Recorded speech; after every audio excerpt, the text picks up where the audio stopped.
A história começa com uma celebração pelo retorno do herói.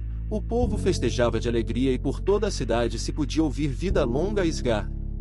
Então vemos como duas crianças estavam correndo com muita pressa. O menino fala para sua irmã menor correr mais rápido, mas a menina fala que não pode já que ela está muito cansada. O garoto a repreende falando que era por isso que eles deveriam ter saído mais cedo.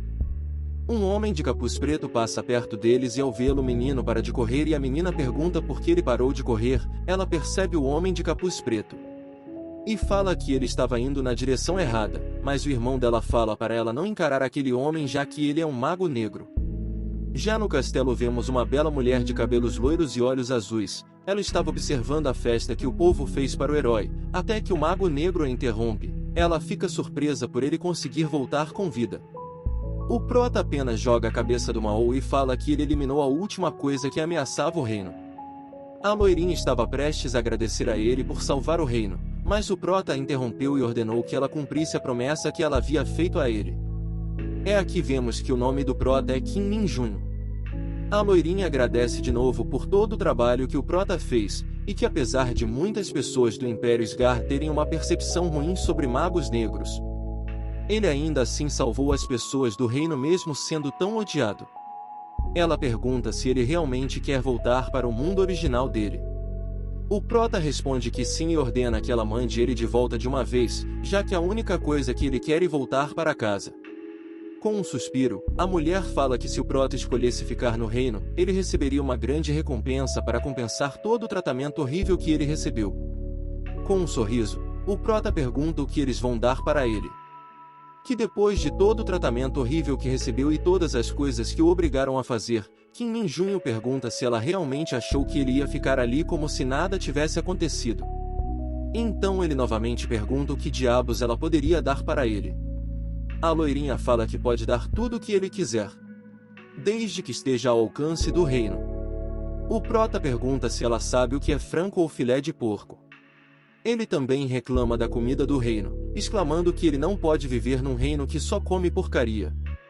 Com muita vergonha, a loirinha fala que se a comida é o problema, eles podem melhorar isso no futuro. O prota interrompe e fala que ele quer um computador muito pica e uma internet muito rápida, já que ele quer zerar o jogo Dungeon Power Fighter antes que ele vire um usuário inativo. A loirinha, irritada, cedeu ao pedido do prota e disse que ela fará o ritual. Chegando no local, o prota diz que não se lembra de quanto tempo faz desde que ele chegou naquele mundo, e que ele realmente odeia esse lugar. A mulher manda o prota ficar no meio do círculo, já que ela vai começar o ritual. Mas antes de começar, ela tem que tirar a marca Proteção da Santa. O prota reclama que apesar do nome, a marca não passava de uma coleira para o obrigar a fazer o que essa vagabunda mandasse. A loirinha pergunta se o prota realmente quer desistir de todo o poder e dinheiro que ele poderia ganhar no futuro. O prota questiona se ela não está preocupada, porque ele pode matar ela assim que a marca for removida dele. Ela diz que não se importa se o prota matar, que a culpa é dela por tudo que aconteceu com ele. Após tirar a marca, a loirinha fala que também irá tirar o poder que o prota ganhou ao vir para esse mundo. Só que o prota ataca e fala que o poder é dele, e que ninguém irá tirar isso dele. A loirinha diz que já entendeu quais são as intenções do prota, mas ela não irá permitir que ele fique com esse poder, já que ele pode acabar sendo consumido pela magia negra. Quando ela estava prestes a enfrentar o prota, ela vê algo que a deixa assustada. Ela vê assustada como o prota conseguiu abrir um portal com magia negra. Desesperada, ela manda que o prota não faça isso, já que é muito perigoso se mover entre dimensões. O prota fala que ele sabe disso, por isso ele praticou diversas vezes. Ele fala que ela e as pessoas desse mundo dividiram a magia negra da branca, e que eles são muito burros por fazer isso, já que a essência das duas é praticamente a mesma. Antes de entrar no portal, o prota fala que tem algo muito importante para dar para ela. Ele mostra o dedo do meio para ela e diz que espera nunca mais ver a cara dela novamente, e que não é para ela procurar ele. O prota se teletransporta e a loirinha não gostou nem um pouquinho disso e promete que o prota irá se arrepender disso. Em um apartamento vemos como uma luz roxa ilumina aquele quarto e depois que a luz se dissipa vemos que a teletransportação havia funcionado. Ao se levantar, o prota percebe que estava no quarto dele, Ao olhar para a mesa, ele viu o celular dele. Ele ficou muito feliz ao ver o celular, já que estava sem ele há 2 anos. Quando ele estava prestes a jogar no celular, uma mensagem aparece avisando que ele estava sem internet. Em outro local vemos como um pelotão estava patrulhando perto do apartamento do nosso protagonista. Um dos soldados pergunta se eles estão no lugar certo. O outro soldado confirma já que o local bate com as instruções que eles receberam via rádio. O que parece estar no comando do pelotão dá o sinal para eles avançarem. O Prota estava andando pela cidade enquanto ele estava caminhando. O Prota percebeu que algo estranho estava acontecendo. As ruas estavam vazias e não tinha Wi-Fi por toda a cidade. Os soldados chamam o Prota, que ao vê-los pensa que eles estão em treinamento. Ele ia se desculpar, mas um soldado mandou ele ir embora. Um lobo gigante aparece atrás do Prota. Antes de continuar o vídeo, gostaria de pedir para vocês se inscreverem no canal e ativem o sininho para não perderem nenhum dos meus vídeos. Isso vai ajudar muito o canal. Agora, sem mais enrolação, bora continuar o vídeo. Então, voltando com o Prota, ele derrota facilmente o lobo, mas acaba percebendo que a energia demoníaca dele se esgotou completamente. Os soldados ainda não acreditavam como um civil conseguiu derrotar um lobo com apenas uma mão. Antes de fazer o lobo ir de vasco, o Prota fala que, mesmo sem a magia negra, o lobo nunca conseguiria o derrotar. Um tempo depois, um soldado pergunta para o Prota se ele realmente não sabe o que está acontecendo nesses dias. O Prota responde que não, já que ele estava morando fora do país. Ele pergunta o que aconteceu nesses últimos 2 anos. O soldado fala para ele sobre o fenômeno das dungeons. Monstros das dungeons começaram a aparecer na vida real. Com o surgimento das dungeons, super-humanos, chamados de despertados, com habilidades superiores ao de um humano normal, se juntaram à corporação dos caçadores que tinha como tarefa principal eliminar os monstros assim que apareciam. Ouvindo isso, o Prota fica preocupado, torcendo para que o servidor do jogo favorito dele não tenha sido destruído pelos monstros. O soldado começa a suspeitar do Prota, já que é estranho ele não saber nada sobre as dungeons, já que esse fenômeno estava acontecendo no mundo todo, mas ele prefere não comentar nada, já que ele tem muito medo do Prota.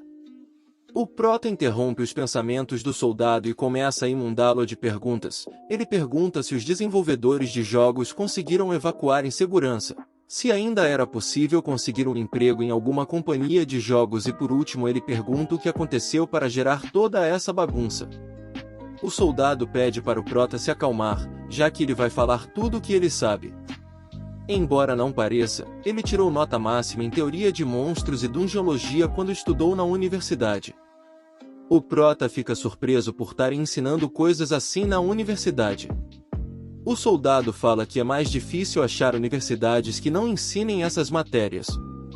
Então o soldado explica que há 2 anos um fenômeno estranho começou a se espalhar pelas dungeons. As dungeons começaram a aparecer mais frequentemente. E ficaram maiores também.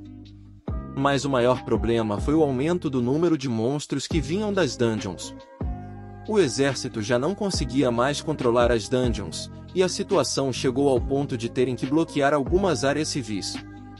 Após ouvir a explicação do soldado, o Prota não está nem um pouco feliz de ter que ficar derrotando monstros novamente.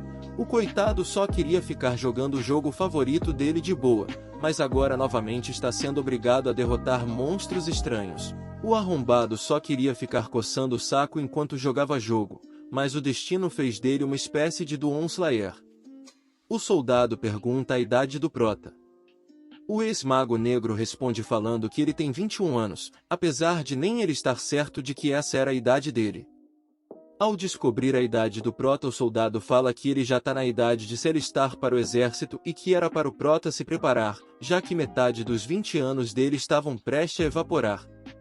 Assustado, o Prota pergunta se ele não tinha que servir por 5 anos para a corporação dos caçadores e depois 3 anos para as tropas comuns.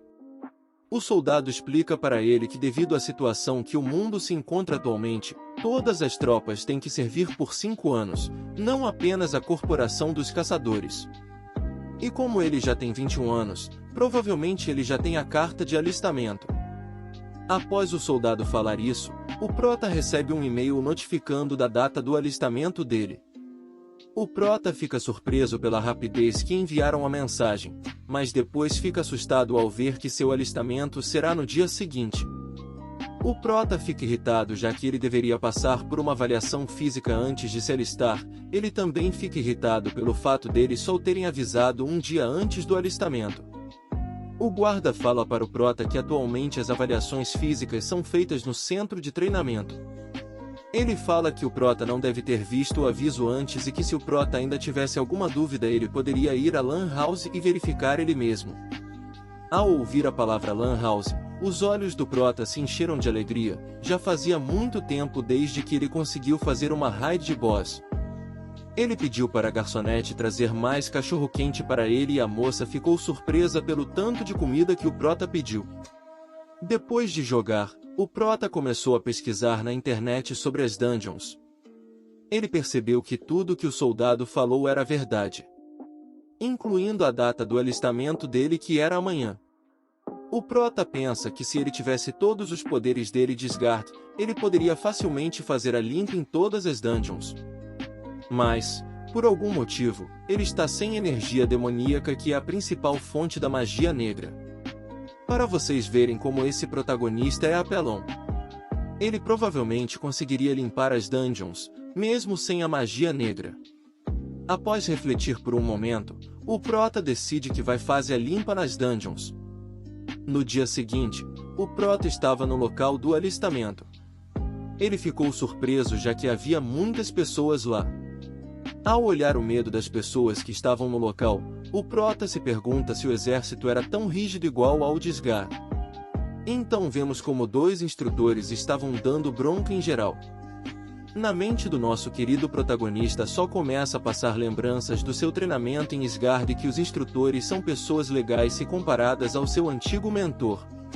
O comandante do batalhão pergunta aos presentes se havia alguém que iria se inscrever na Corporação de Caçadores.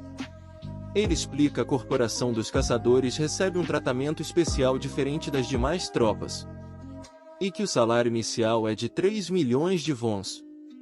Convertendo isso em reais dá em torno de 11 mil conto no bolso pai, e isso é só o salário inicial, ou seja, ainda pode aumentar ainda mais esse valor. Uma oferta muito tentadora, mas que quase todos estavam muito assustados para aceitar a oferta. Ninguém queria levantar a mão. Ninguém exceto o protagonista.